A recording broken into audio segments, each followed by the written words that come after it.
Hello viewers, welcome back to my channel. So ഇന്ന് ഞാൻ നിങ്ങളെ കൊണ്ടുപോകുന്നത് എൻ്റെ ഏറ്റവും മെമ്മറബിൾ ആയിട്ടുള്ള ഒരു ഇൻ്റർനാഷണൽ ട്രിപ്പ് ട്രാവൽ വ്ളോഗിലേക്കാണ്. ഞാൻ ചൂസ് ചെയ്ത സ്ഥലം അസർബൈജാനാണ്. അപ്പോൾ നിങ്ങൾ ആരും കണ്ടിട്ടില്ലെങ്കിൽ എൻ്റെ കൂടെ ഈ ട്രാവൽ ജേണിയിലേക്ക് സ്വാഗതം. സോ ഫസ്റ്റ് ഞാൻ കൊച്ചിൻ ഇൻ്റർനാഷണൽ എയർപോർട്ടിൽ നിന്നാണ് ഫ്ലൈറ്റ് കയറിയത്. ഏർലി മോർണിംഗ് ഫ്ലൈറ്റാണ് ഞാൻ ചൂസ് ചെയ്തത്. അപ്പം എയർ അറേബ്യയുടെ ഫ്ലൈറ്റാണ് ഞാൻ ചൂസ് ചെയ്തത്. അവിടെ നിന്നൊരു 10:50 ആയ സമയത്ത് ഞാൻ അസർബൈജാനിലെത്തി. അസർബൈജാനിലെ ബാക്കുവിലാണ് ഈ ഒരു ഇൻ്റർനാഷണൽ എയർപോർട്ട് വരുന്നത്. ഹൈദർ അലിയേവ് ഇൻ്റർനാഷണൽ എയർപോർട്ടിലാണ് ഞങ്ങൾ ഇറങ്ങിയത്. കൊച്ചിയിൽ നിന്നായതുകൊണ്ട് തന്നെ അങ്ങനെ ഡയറക്റ്റ് ഫ്ലൈറ്റ് അവൈലബിൾ അല്ല. നമ്മൾ ഷാർജയിൽ നിന്ന് ലേ ഓവറാണ് ചെയ്യുന്നത്. സെയിം ഫ്ലൈറ്റ് തന്നെയാണ് ചൂസ് ചെയ്തത് ലേ ഓവറിൻ്റെ സമയത്തും. അതുകൊണ്ട് തന്നെ അങ്ങനെ ഒരു ഡിലേ ഒന്നും ഉണ്ടായില്ല. വളരെ സ്മൂത്ത് ആയിട്ടുള്ള ട്രാവലായിരുന്നു. പിന്നെ ഫ്ലൈറ്റിൽ നിന്ന് തന്നെ ഫുഡ് കഴിച്ചുകൊണ്ട് തന്നെ നമുക്ക് അങ്ങനെ വിശക്കുന്നുണ്ടായിരുന്നില്ല. ഫസ്റ്റ് ഡേ നമുക്ക് ഹോട്ടലിൽ അങ്ങനെ ബ്രേക്ക്ഫാസ്റ്റ് ഒന്നും അവൈലബിൾ അല്ലായിരുന്നു. ഹോട്ടലിൽ അങ്ങനെ ബ്രേക്ക്ഫാസ്റ്റ് മാത്രമേ അവർ പ്രൊവൈഡ് ചെയ്യുള്ളൂ, ഡിന്നറൊന്നും പ്രൊവൈഡ് ചെയ്യില്ല. പിന്നെ പൊതുവേ നമുക്ക് ട്രാവൽ ചെയ്യുന്ന സമയത്ത് അങ്ങനെ വിശക്കത്തൊന്നുമില്ലല്ലോ. അപ്പോൾ ഫസ്റ്റ് ഡേ എന്ന് വെച്ച് കഴിഞ്ഞാൽ പ്രത്യേകിച്ച് ആക്ടിവിറ്റീസ് ഒന്നുമില്ല. നമുക്ക് തന്നെ ജസ്റ്റ് ഒന്ന് സ്ട്രീറ്റൊക്കെ ഒന്ന് കാണാം നടന്നിട്ട്. ആക്ച്വലി പറയുകയാണെങ്കിൽ ഞാൻ ഏത് ട്രിപ്പിന് പോയാലും എനിക്ക് ഏറ്റവും ഇഷ്ടം എന്ന് വെച്ച് കഴിഞ്ഞാൽ ഇങ്ങനെ ഒരു ഗൈഡിൻ്റെ കൂടെ പോകുന്നല്ലാതെ സ്വന്തമായിട്ട് ഇങ്ങനെ ഇറങ്ങിയ സ്ഥലങ്ങളൊക്കെ എക്സ്പ്ലോർ ചെയ്യാൻ വേണ്ടിയിട്ടാണ്. അപ്പോൾ ഞങ്ങൾ ഫസ്റ്റായിട്ട് പോയത് ഈ ഒരു ബാക്കു സിറ്റിയിൽ തന്നെയാണ് ഞങ്ങൾ സ്റ്റേ ചെയ്യുന്നത്. സോ അവിടെയൊക്കെ ഒന്ന് ജസ്റ്റ് എക്സ്പ്ലോർ ചെയ്യാമെന്ന് വെച്ചു. അവിടുത്തെ ആൾക്കാരുടെ ഒരു കൾച്ചറും. ഈ ഒരു സ്ഥലം എന്ന് വെച്ച് കഴിഞ്ഞാൽ കുറച്ചൊരു മോഡേൺ ആയിട്ടുള്ളൊരു സ്ഥലമാണ്. ബാക്കു എന്ന് വെച്ച് കഴിഞ്ഞാൽ മെയിൻലി അവിടെ ഒരു എല്ലാത്തരം കൾച്ചേഴ്സിൻ്റെയും ഒരു ഇൻഫ്ലുവൻസ് വന്നിട്ടുള്ളൊരു സ്ഥലമാണ്. ഫസ്റ്റ് ഡേ ആക്ടിവിറ്റി ഞങ്ങൾ തന്നെ ചൂസ് ചെയ്തതെന്ന് വെച്ച് കഴിഞ്ഞാൽ മിനി വെനിസാണ്. അതായത് ഇറ്റലിയിലെ വെനിസിൻ്റെ ഒരു ചെറിയൊരു മോഡൽ ഇവിടെ നമുക്ക് എക്സ്പീരിയൻസ് ചെയ്യാം. വളരെ നല്ലൊരു എക്സ്പീരിയൻസ് ആയിരുന്നു. നമ്മൾ ടിക്കറ്റ് എടുക്കണം. അതിനുശേഷം ഇങ്ങനെ ക്യൂ നിന്ന് കഴിഞ്ഞ് കഴിഞ്ഞാൽ നമുക്ക് ഈ ഒരു ബോട്ടിൽ കയറാം. വളരെ നല്ലൊരു എക്സ്പീരിയൻസ് ആയിരുന്നു. പിന്നെ ക്ലൈമറ്റ് എന്ന് പറഞ്ഞു കഴിഞ്ഞാൽ നമ്മൾ പോയതൊരു സമ്മർ സീസണിലായിരുന്നു. അതുകൊണ്ട് തന്നെ അങ്ങനെ ഒരു റെയിനിയോ അല്ലെങ്കിൽ സ്നോയി ഫീലിംഗ് ഒന്നും ഇല്ലായിരുന്നു. പക്ഷെ നല്ലപോലെ ചൂടുണ്ടായിരുന്നു. പക്ഷെ അങ്ങനെ ഒരു ഹ്യൂമിഡിറ്റി ഇല്ലാത്തതുകൊണ്ട് തന്നെ നമ്മളങ്ങനെ വേർക്കത്തൊന്നുമില്ല. പിന്നെ ഈ ഒരു സിറ്റീനെ പറ്റി പറയുകയാണെങ്കിൽ കൂടുതലായിട്ടും ഈ സിറ്റി അറിയപ്പെടുന്നത് സിറ്റി ഓഫ് വിൻഡ്സ് എന്നാണ്. അതായത് നല്ല ശക്തമായ വിൻഡാണ് ഇവിടെ വരുന്നത്. അതുകൊണ്ട് തന്നെ നമുക്കിവിടെ സ്കൈ ക്രേപ്പേഴ്സ് ഉണ്ട്. ഈ ഒരു ഫുൾ ഹോൾ ബാക്കു സിറ്റി നമുക്ക് കാണാൻ വേണ്ടിയിട്ട് സ്കൈ സ്ക്രേപ്പേഴ്സ് ഉണ്ട്. പക്ഷെ നല്ല വിൻഡുള്ള സമയത്താണെങ്കിൽ അത് അവർ ഓപ്പറേറ്റ് ചെയ്യില്ല. അപ്പോൾ അതിന് മേലെ കയറി കഴിഞ്ഞാൽ നമുക്ക് ഈ ഒരു ഹോൾ ബാക്കു സിറ്റി കാണാൻ പറ്റുമെന്നാണ് ഇവർ പറയുന്നത്. സോ ഫസ്റ്റ് ഡേ ഞങ്ങൾ നല്ലപോലെ എൻജോയ് ചെയ്തു. കാരണം നല്ല റിലാക്സ് ചെയ്തിട്ട് ഞങ്ങളങ്ങനെ വണ്ടിയൊന്നും എടുത്തില്ല. ജസ്റ്റ് ഞങ്ങളായിട്ട് തന്നെ നടന്ന് സ്ട്രീറ്റൊക്കെ ഒന്ന് കണ്ട് ആൾക്കാരെയൊക്കെ ഒന്ന് കണ്ട് നല്ല രസത്തിലാണ് ഈ ഒരു സിറ്റി ഇവർ മെയിൻറ്റെയിൻ ചെയ്തിരിക്കുന്നത്. നല്ല ക്ലീനായിട്ടാണ് മെയിൻറ്റെയിൻ ചെയ്തിരിക്കുന്നത്. ആൻഡ് ഓൾസോ ഈ ഒരു സിറ്റി എന്ന് വെച്ച് കഴിഞ്ഞാൽ നല്ലൊരു ആർക്കിടെക്ചർ പ്ലാനിങ്ങോടെ കീപ്പ് ചെയ്തിട്ടുള്ള ഒരു സിറ്റിയാണ്. ഇവിടുത്തെ ബിൽഡിങ്സ് ആണേലും എന്താണേലും നല്ലൊരു ടൗൺ പ്ലാനിങ്ങോടുകൂടി പണിതൊരു സിറ്റിയാണ്. ഇനി ഫുഡിൻ്റെ കാര്യം പറയുകയാണെങ്കിൽ കാണാനൊക്കെ നല്ല ചേലാണേലും നമ്മുടെ ഒരു ടേസ്റ്റ് ബഡിന് ഒരിക്കലും മാച്ച് ആവാത്ത ടൈപ്പ് ഒരു ഫുഡാണ്. അതായത് ഫുഡീസും അങ്ങനെ ജസ്റ്റ് എന്താ പറയുക അങ്ങനെ സ്പൈസസ് ഒന്നും അധികം താല്പര്യമില്ലാത്തവരാണെങ്കിൽ നമുക്ക് ഇവിടുത്തെ ഫുഡ് പറ്റും. അല്ലാതെ നല്ല സ്പൈസി ആയിട്ടുള്ളതൊക്കെ ആവശ്യമുണ്ടെങ്കിൽ അധികവും ബ്രെഡൊക്കെ ചൂസ് ചെയ്യുന്നതായിരിക്കും നല്ലത്. പിന്നെ എനിക്കിവിടെ ഇഷ്ടമായതെന്ന് വെച്ചാൽ ടൂക്കിഷ് ഡിലൈറ്റാണ്. അത് നല്ല ടേസ്റ്റിയാണ്. നിങ്ങൾ എവിടെയെങ്കിലും പോവുകയാണെങ്കിൽ അത് മസ്റ്റായിട്ടും ട്രൈ ചെയ്യേണ്ട ഒരു ഐറ്റമാണ്. സോ ഞങ്ങൾ നടന്ന് ലിറ്റിൽ വെനീസിലൊക്കെ പോയതിന് ശേഷം പിന്നെ ഈ ഒരു ഫുനിക്കുലർ ബാക്കുവിലേക്കാണ് ഞങ്ങൾ പോയത്. ഈ ഒരു ട്രാമിൻ്റെയൊക്കെ ഒന്ന് എക്സ്പീരിയൻസ് ചെയ്യാമെന്ന് വിചാരിച്ചു. നമുക്ക് വേണമെങ്കിൽ സ്റ്റെയർവേസും നമുക്ക് ഈ ഒരു എന്താ പറയുക ഫ്ലെയിം ടവർ കാണാൻ വേണ്ടിയിട്ടാണ് ഞങ്ങൾ ശരിക്കും പോയത്. അപ്പോൾ നമുക്ക് വേണമെങ്കിൽ സ്റ്റെപ്സും എടുക്കാം. പക്ഷേ ഈ ഒരു വണ്ടിയിലൊക്കെ ഒന്ന് ഒരു എക്സ്പീരിയൻസ് കിട്ടാൻ വേണ്ടിയിട്ട് ഞങ്ങൾ ഈ ഒരു വണ്ടി ചൂസ് ചെയ്തു. നമുക്കപ്പോൾ ടിക്കറ്റ് എടുക്കണം ഈ ഒരു വണ്ടിയിൽ കയറാൻ വേണ്ടിയിട്ട്.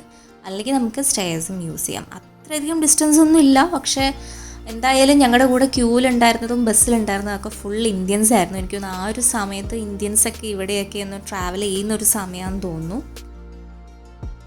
ഇവിടുത്തെ ബിൽഡിങ്സ് ഒക്കെ നോക്കുവാണെങ്കിൽ ഏകദേശം സെയിം മോഡൽ തന്നെയാണ് എല്ലാ ബിൽഡിങ്സ് വരുന്നത്. അതായത് സ്കൂൾ കണ്ടാലും പോലീസ് സ്റ്റേഷൻ കണ്ടാലും ഒക്കെ നമുക്കൊരു സിമിലർ ഫീലിംഗ് തന്നെയാണ് വരുന്നത്. ആൻഡ് ഓൾസോ നമുക്ക് ഇവിടുത്തെ പെയിൻറ്റ് നോക്കുവാണെങ്കിലും ഒരു യെല്ലോ ടോണിൽ വരുന്ന പെയിൻറ്റാണ്. പിന്നെ ഇവിടെ ഭയങ്കര ഒരു മോഡേൺ ആയിട്ടുള്ള ഒരു കൾച്ചറും അതേപോലെ തന്നെ ഭയങ്കര മോഡസ്റ്റ് ആയിട്ടുള്ള ഒരു കൾച്ചറും കാണാൻ പറ്റും. മെയിൻലി അസർബൈജാൻ ഒരു മുസ്ലിം കൺട്രിയാണ്, പക്ഷെ എന്നാലും ഡിഫറെൻറ്റ് വെറൈറ്റീസ് ഓഫ് കൾച്ചേഴ്സ് ഇവിടെ ഉണ്ട്. അതായത് കുറേ ഇൻഫ്ലുവൻസ് ഉണ്ട്. ക്രിസ്ത്യാനിറ്റീൻ്റെ ആണെങ്കിലും അതേപോലെ ഒട്ടോമാൻ, റഷ്യൻ, പേർഷ്യൻ, മുസ്ലിം, അങ്ങനെ കുറേ കൾച്ചേഴ്സ് മിക്സ്ചേർഡ് ആയിട്ടുള്ള ഒരു കൾച്ചറാണ് ബാക്കുവിൽ നമുക്ക് കാണാൻ പറ്റുക. ബാക്കു ആണ് മെയിൻലി സിറ്റി ആയിട്ട് വരുന്നത്. പിന്നെയുള്ള സ്ഥലങ്ങളൊക്കെ കുറച്ചൊരു ഗ്രാമപ്രദേശങ്ങൾ പോലത്തെ സ്ഥലമാണ്. അപ്പോൾ ഇവിടെയാണ് കൂടുതലായിട്ടും ബിൽഡിങ്സൊക്കെ അടുപ്പിച്ച് കാണുക.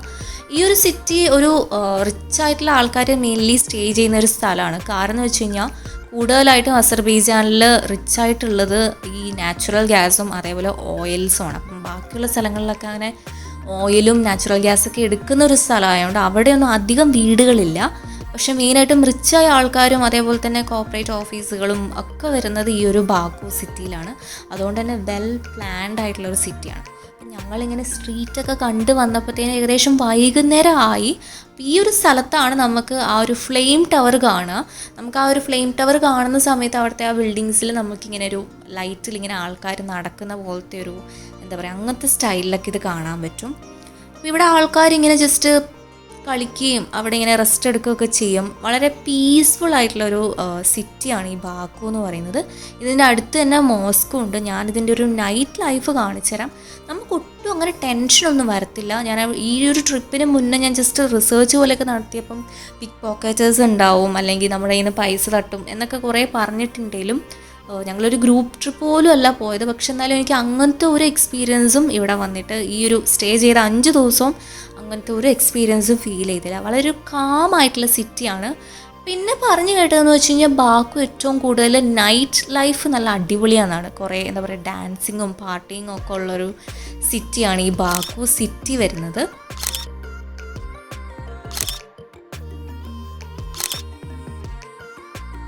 മെയിൻ ഡിഫിക്കൽട്ടി ആയിട്ട് ഫീൽ ചെയ്തതെന്ന് വെച്ച് കഴിഞ്ഞാൽ കമ്മ്യൂണിക്കേഷൻ ആയിരുന്നു. കാരണം നമ്മൾ പറയുന്ന ഒരു ഇംഗ്ലീഷ് അല്ല ഇവർ പറയുന്ന ഇംഗ്ലീഷ്.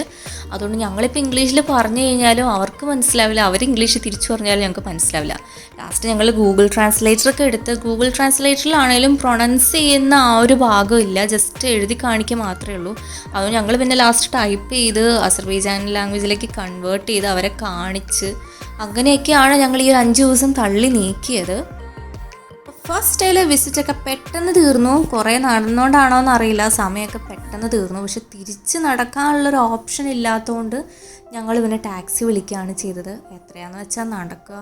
അപ്പോൾ എന്നാലും നൈറ്റ് ലൈഫൊക്കെ എപ്പോഴും ഓണായി കിടക്കുന്ന ഒരു സിറ്റിയാണ്. അപ്പം ഞങ്ങൾ സ്റ്റേ ചെയ്ത ഹോട്ടലിൻ്റെ ജസ്റ്റ് കുറച്ച് ഫോട്ടോസ് ഇവിടെ ഷെയർ ചെയ്യാം.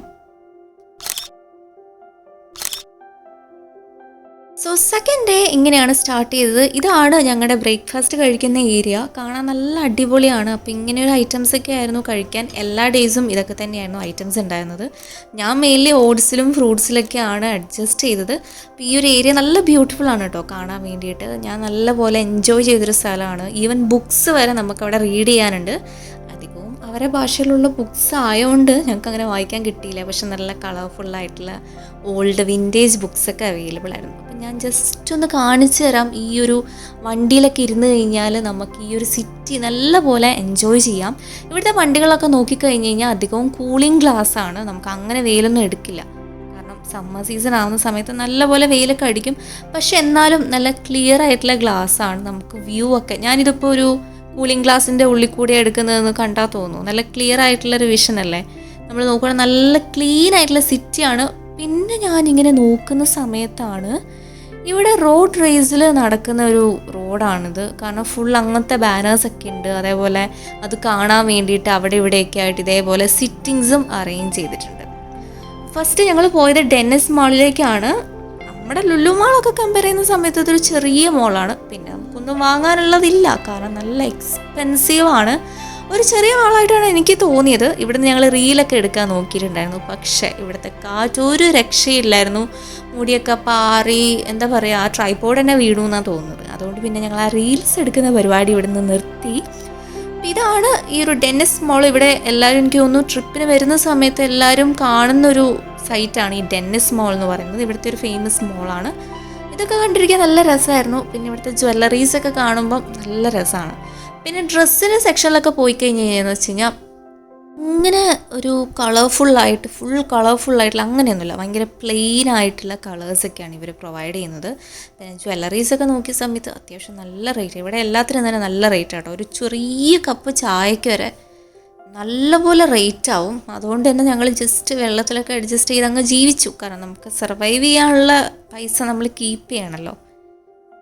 ഇങ്ങനെയാണ് ഡെന്നിസ് മോൾ വരുന്നത്. സെൻട്രലൈസ്ഡ് എ സിയാണ്. കുറച്ച് നേരം നമുക്ക് എ സിയൊക്കെ കൊണ്ടിങ്ങനെ നിൽക്കാം, ജസ്റ്റ് ഒന്ന് എക്സ്പ്ലോർ ചെയ്യാം. പക്ഷെ നമ്മുടെ ഇന്ത്യയിൽ നമ്മൾ കണ്ടിട്ടുള്ള മോൾസിൽ അത്രയൊന്നും വരില്ല. പക്ഷെ എന്തായാലും ഒരു സ്ഥലത്ത് പോകുന്ന സമയത്ത് നമ്മൾ അവിടുത്തെ എല്ലാം ഒന്ന് എക്സ്പ്ലോർ ചെയ്യണമല്ലോ. സോ നല്ല വെയിലുള്ള സമയമായിരുന്നു, അതുകൊണ്ട് തന്നെ അധികം നേരം നമുക്ക് പെട്ടെന്ന് തന്നെ കാറിനുള്ളിൽ കയറാൻ തോന്നും. പക്ഷെ അങ്ങനെ വിയർക്കത്തൊന്നും ഇല്ലാത്തതുകൊണ്ട് കുഴപ്പമില്ല. സോ നെക്സ്റ്റ് ഞങ്ങൾ ഇങ്ങനൊരു സ്ഥലമാണ് വിസിറ്റ് ചെയ്തത്. ഇത് ശരിക്കും പറഞ്ഞാൽ നിസാമി സ്ട്രീറ്റ് ആണ്.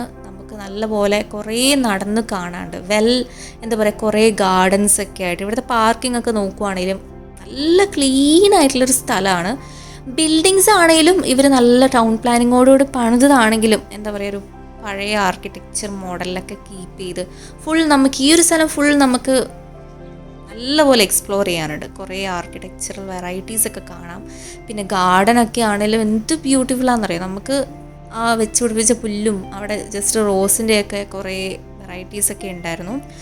കുറേ ഷോപ്സ് ഉണ്ട് ഇവിടെ. അപ്പോൾ ഞങ്ങൾ വിചാരിച്ചു ഒന്ന് ഇവിടെ നിന്ന് സ്വീറ്റ്സൊക്കെ വാങ്ങി നാട്ടിലേക്ക് കൊണ്ടുപോകാമെന്ന് വിചാരിച്ചു. പക്ഷേ എന്താ പറയുക, ഇവിടെ അധികം ടൂറിസ്റ്റുകൾ വരുന്നൊരു പ്ലേസ് ആയതുകൊണ്ട് തന്നെ നല്ലപോലെ അവർ റേറ്റ് ഉണ്ടായിരുന്നു. ലാസ്റ്റ് പിന്നെ ഞങ്ങൾ പോകാൻ നേരത്ത് ലോക്കലായിട്ടുള്ളൊരു ഷോപ്പിൽ പോയിട്ടാണ് സ്വീറ്റ്സ് വാങ്ങിയത്. കാരണം ഈ ഒരു ഏരിയയിൽ നമ്മൾ സ്വീറ്റ്സ് വാങ്ങുമ്പോൾ നല്ല പോലെ റേറ്റ് ആവും. ഈ ഒരു സ്ട്രീറ്റിന് ടർഗോവയ എന്നും കൂടി പേരുണ്ട്. അത് ശരിക്കും പറഞ്ഞൊരു റഷ്യൻ നെയിമാണ്. അപ്പോൾ ട്രേഡ് സ്ട്രീറ്റ് ആയിട്ടാണ് ഈ നിസാമി സ്ട്രീറ്റ് അറിയപ്പെടുന്നത്. ഇവിടെ കുറേ ലോക്കൽ ഷോപ്സും ഉണ്ട്, അതേപോലെ തന്നെ ബ്രാൻഡഡ് ആയിട്ടുള്ള ഷോപ്സും ഉണ്ട്. അതേപോലെ ലോക്കലായിട്ടുള്ള റെസ്റ്റോറൻറ്റ്സ് ഉണ്ട്, ബ്രാൻഡഡ് ആയിട്ടുള്ള റെസ്റ്റോറൻറ്റ്സ് ഉണ്ട്. അങ്ങനെ എല്ലാം തികഞ്ഞൊരു സ്ട്രീറ്റാണ്. നമുക്കതുകൊണ്ട് എന്താവശ്യം ഉണ്ടെങ്കിലും ഈ സ്ട്രീറ്റ്സിൽ നിന്ന് വാങ്ങാവുന്നതേ ഉള്ളൂ. പിന്നെ നമ്മൾ പറയുന്ന പോലെ സുവനിയേഴ്സൊക്കെ വാങ്ങാനുള്ള ഷോപ്സും ഇവിടെ അവൈലബിൾ ആണ്. കാഫേ ഏരിയാസൊക്കെ ഒന്ന് ജസ്റ്റ് എക്സ്പ്ലോർ ചെയ്തതിന് ശേഷം കുറച്ചൊരു പാർക്ക് വ്യൂ ഉള്ള ഏരിയയിലേക്കാണ് പോയത്. ഇവിടെ എന്ന് വെച്ച് കഴിഞ്ഞാൽ കഫേസ് അധികം ഇല്ല, പക്ഷെ നമുക്ക് ഇപ്പം ഐറ്റംസൊക്കെ ഷോപ്പ് ചെയ്യണമെങ്കിൽ നമുക്കിപ്പോൾ ഇവിടുത്തെ പ്രത്യേകതരം ഹാറ്റും അതേപോലെ തന്നെ ഷോളും ട്രഡീഷണൽ ആയിട്ടുള്ള ഐറ്റംസോ അല്ലെങ്കിൽ നമുക്ക് ഫ്രിഡ്ജ് മാഗ്നറ്റ്സ് അങ്ങനെയൊക്കെ ഉള്ളതൊക്കെ പർച്ചേസ് ചെയ്യാനുള്ള ഏരിയ ആയിരുന്നു ഇത്. അപ്പോൾ ഞങ്ങൾ ഇവിടുന്ന് കുറച്ച് ഫ്രിഡ്ജ് മാഗ്നറ്റ്സ് ഒക്കെ വാങ്ങിയിട്ടുണ്ടായിരുന്നു, കുറച്ച് വെറൈറ്റി ആയിട്ടുള്ള ഫ്രിഡ്ജ് മാഗ്നറ്റ്സ് ഒക്കെ വാങ്ങിയിട്ടുണ്ടായിരുന്നു. അപ്പോൾ ഇവിടുത്തെ മെയിൻ ആയിട്ടുള്ളൊരു ഫ്രൂട്ട് എന്ന് വെച്ച് കഴിഞ്ഞാൽ നമ്മുടെ അനാറാണ്. എവിടെ നോക്കിയാലും അതിൻ്റെ ഡിസൈനിലുള്ള ഓരോരോ സാധനങ്ങളൊക്കെ കാണാൻ വേണ്ടി പറ്റും. ഇവിടെ കുറച്ചൊരു കയറ്റമാണ്, അതുകൊണ്ട് തന്നെ അധികവും ഹീൽസ് ഒന്നും ഇട്ട് ഈ ഒരു സ്ഥലം കാണാൻ വരാത്തതാണ് നല്ലത്. കാരണം ഞാൻ ഇട്ടപ്പം എൻ്റെ നടുവും കാലൊക്കെ നല്ലപോലെ വേദന എടുത്തു. പിന്നെ ഇവിടെയുള്ള ഷോപ്സ് എന്ന് വെച്ച് കഴിഞ്ഞാൽ നല്ലൊരു vintage and also full garden ആയിട്ടുള്ളൊരു ഷോപ്സാണ്. മറ്റേ ഒരു ബിസി കഫേ വൈബിൽ നിന്ന് പോയിട്ട് കുറച്ചൊരു കാമായിട്ടുള്ളൊരു പ്ലേസാണ്. കുറച്ച് ഫോട്ടോസ് ഞാൻ ഇവിടെ ഷെയർ ചെയ്യാം. ഞങ്ങൾ വൈകുന്നേരം ആയ സമയത്ത് ഞങ്ങൾ എന്താ പറയുക, ഞങ്ങളുടെ ഒരു ഹോട്ടലിനടുത്തുള്ള സ്ഥലത്ത് നിന്ന് തന്നെയാണ് ഫുഡ് കഴിച്ചത്.